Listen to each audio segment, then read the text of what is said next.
ఉంటే పర్వాలా.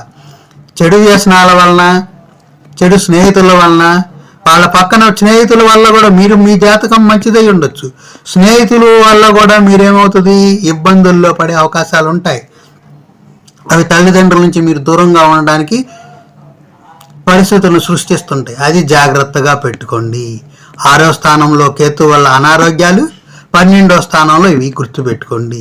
ఈ 2 నెగిటివ్ని మీరు జాగ్రత్తగా మీ మైండ్లో ఉంచుకుంటే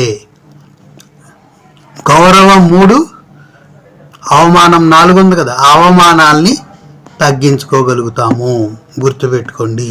కాబట్టి మేషరాశికి అది. మరి మేషరాశి ఏం చేసుకోవాలి? మీకు నెగిటివ్ రాహువు కేతువు కాబట్టి నేను టక్కున వెళ్ళిపోయి రాహుకేతువు పూజ కాళహస్తిలో 500 1000 కట్టి చేయమని చెప్పను. ఎందుకంటే నాది భక్తి మార్గం కాదు, జ్ఞాన మార్గం.